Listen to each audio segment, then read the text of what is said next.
everybody, I want to show you today how I made this really pretty card. This is what we call a magic card, and a magic card because you'll see what it does. In this particular video, I'm sure I embellished it with some dies and so forth, but you can do whatever you like.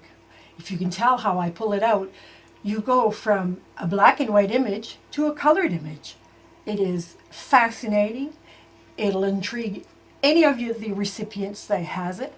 And it's so easy to make that you will want to make it for everybody you know. So stick around. I'm going to show you exactly how to make it and how easy it is to make it. First, what you'll need is you're going to need some designer paper, two-sided paper, and some white cardstock. You'll need to have some glue. You'll need to have a ruler, a pencil, a cutter, and so forth. I use this particular stamp from Reflection, and you're going to need some StazOn, and the StazOn is the ink that you will be using on a piece of acetate. As I show you here, this is what I used, but you can also use, if you wanted, a piece of, cut a piece off of a sheet protector. And as you can tell, this is where the black and white image is showing. And you can also use it on plastic, just the regular plastic on a sheet protector like so. But you still need to use the StazOn. As I show you here, I cut it off of that piece of sheet protector to show you. So I just stamped it on with StazOn. You need to have StazOn in order, or that type of ink, in order to adhere on the plastic. Now I have Momentum because Memento ink is something that I can use with my Copics. And Copics is what I'm going to use to color the image, but you can use colored pencils. You can use any stamp you want. You can do that for any season that you want. You don't necessarily have to do it only for Christmas, obviously. But I used my Copics because I hadn't used my Copics for a while, and I thought, oh, I need a little challenge, so I'm going to use my Copics again. And that was what I used. So you're going to need a ruler, a pencil. You're going to need either an X-Acto knife or a paper cutter. You're going to need some two-way tape, glue of sorts. You can use the glue of your preference. I used some glue dots to glue on the embellishments around the frame. This is the die that I used for snowflakes to put around the frame. But again, that is decorating is to each other's preference. And I also used some decorative strips that I cut out and put around the frame and whatnot. So another thing that, what you're going to need in the cardstock, I should say. So you're going to need a designer type of cardstock. And the size of the cardstock to make the frame, as I'm showing you here in the card, is 8.5 by 5.5. You will put it on the long side here, and you will be scoring it at 1/2 inch and at 4.5 inches. And that is what is going to make your card piece. And it'll end up as the same size as a regular card, 4.5 by 5.5. So you're not going to be needing no special stamps or anything like this when you're done. So this is how it fits, and this is how you end up with this part. Now at this point, I take that card and I open it up and use the side that has no score marks on it. Not the side that I scored 1/2 inch, but the other end. And I will take my pencil and my ruler and make a 1/2 inch border all the way going around. So what we'll end up doing is I'm going to cut that out, and you end up with like a picture frame. So it'll be 1/4 inch, 1/2 inch, pardon me, all the way going. So there you go. I've cut out the centerpiece of that. And now you can see how you end up with a picture frame, just like that. Now I'm just erasing my crayon marks that are showing, and you can do that if you have done any pencil marking. So you end up having a picture frame like such. Now, you're going to take your you're going to take your 4 1/4 by 5 1/2 piece, and you're going to score on each long side a 1/4 inch border. This particular piece is made to fit inside that window frame, but you don't want to adhere it all the way to the back, because this is going to end up being like a divider from the front of the page, the frame, and to the back of the card. So, because you're going to be inserting something in front of it and in back of it, so you only adhere the 1/4 inch. So here, this is what I'm doing. I'm using two-way tape. I find that so much easier to use. And if you find the two-way tape too sticky, like if, you know, when you get to set it up, just put a little bit of wet glue on top, and that gives you grace time to move it a bit before it adheres, but then it's stuck forever, because you know that two-way tape, if you don't put it on right the first time, trying to take it off without ripping your paper is almost impossible. So here I am, I'm getting ready to take off the tape protection. And I always use my pick. I find it a lot easier than trying to peel it off with my nail. At least I try to use my pick all the time. But here I am. I'm going to insert that, and I'm only going to glue the 1/4 inch into the 1/2 inch frames. So I set it up to make it as centered as I can, as you can see there. Then I close it. Then I close the flap down, the 1/2 inch, and then I am going to add some adhesive onto that flap, that 1/2 inch flap, and I am going to attach the front of the frame to the whole card base, or picture frame, whichever one you want to call it.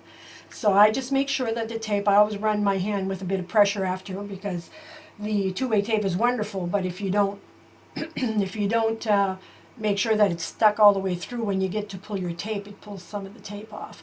So then I make sure that I attach my frame exactly to the edge, touching my edges as close as I can, which is usually not a problem if your picture frame is rectangular. And there I have my picture frame. Now, this is what I show you. What you're going to have here is you have the front of your picture frame, which is right there. Here I'm just trimming a little bit of the end that was popping out. But this is what I'm telling you. This is how it's going to look. So now my back to the back of that frame is open, and the front is open. This is how you're going to create your magic. And it's going to be exactly what we're going to do for the next step. See, I'm showing you there how it goes in. You're going to have a piece in the front, piece in the back. So now, your next step, you're going to take your piece of white cardstock, which is 3 3/4 by 6 inches long, and your 1 inch by 3 3/4 inch designer paper. I'm just going to fold. You can fold it by hand or use your scoreboard, whichever. And you will score in the center and fold it in half is what you need to do at this point. So you'll fold that piece in half, and we are going to use that as a tab at the end of the white piece of cardstock, which is 3 3/4 and 6 inches long. I am now going to attach that to, I'm just making sure that it'll fit, and if not, I may have to trim a bit off, depending how you end up scoring it and folding it. Sometimes you're just 1/8 of an inch, but 1/8 of an inch in a piece like this can make a difference, because you're adding another piece inside and gluing it, so it always takes some millimeters off.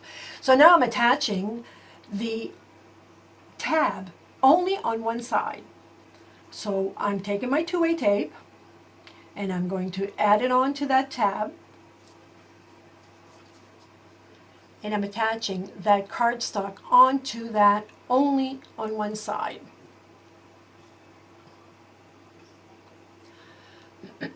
Now this base that I'm creating right now and only attaching to one side, This base is going to become your colored image.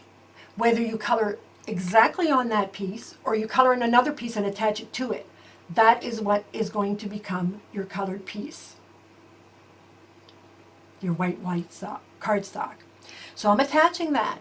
Now if you watch carefully after this, I take my acetate, which I'm just trying it on to make sure that it fits, no problem. So the tab fits at the end, which is what you need to pull it off and so forth. I am just putting a little mark here, and the mark is just to make sure that I center the image or put the image within the opening of that frame. Now, you'll see here how I have that image done. So the bottom piece is exactly what you're seeing there, is the colored image. So I'm pulling up the acetate and I glued on that picture that I ended up coloring with my Copics.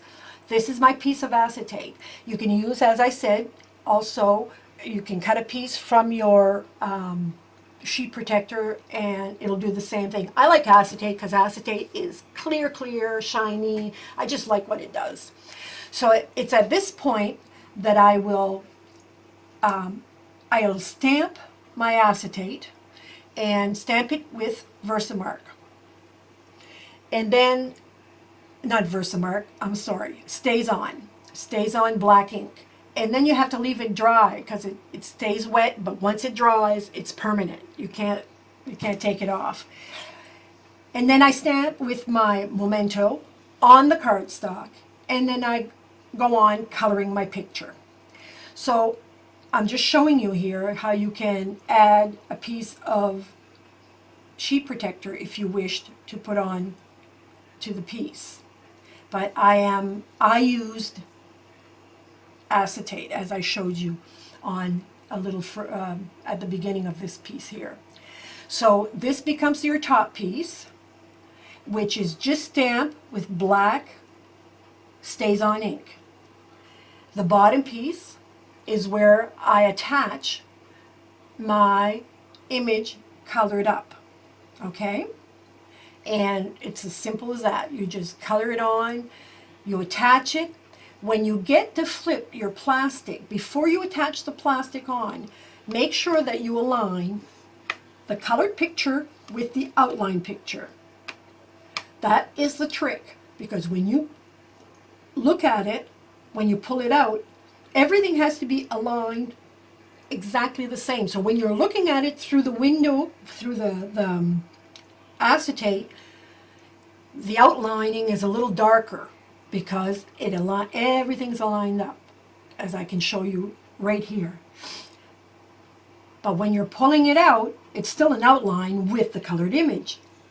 But if you don't do that, it won't work. So you do it the way you think that it'll work. If you want to align it and then attach it or whatever, it really doesn't matter, as long as you make sure that your acetate's is attached exactly on top of the image. Then you slide your image in the back pocket and you slide your acetate in the front pocket of the window. So your pocket, the pocket that you're going to slide your acetate where the window frame is, as you can tell right there. So I'm sliding it in right into that frame, and when I pull it out, that's what happens there. That's why it's so important that the stamped image sits right on top of the acetate, the colored image. If you don't, when you pull it out, it's just going to look blurred because it won't be lined up with the image. And that's what makes the magic. And that's how I did it. I just add the back part and add the acetate in the front, the colored image to the back. So when you're looking at it, you have a reflection of that image on the white cardstock, which looks just like something not painted. But when you're pulling it, it's like, where did that image come from? But it's a trick. It's in the back of that piece. So again, I'm showing you that the top part is a stamp image and the bottom part is a colored image. I didn't spell it right. I was thinking ahead and I wasn't thinking how to spell. But anyway, you get what I mean. And It's as easy as that. It takes no time whatsoever. The time that it takes to make that card is not to make the window card, is to paint your image. Because depending what you want to do, how you want to paint, if you want to use colored pencils, if you want to use your water-based colors, watercolor with it, or you want to use your Copics or whatever you have for alcohol markers, whatever, it works. So this is it, guys. That's how easy it is. I will be posting how I Copic colored that image in another video, but enjoy and have fun. This is Yvonne, and I'm signing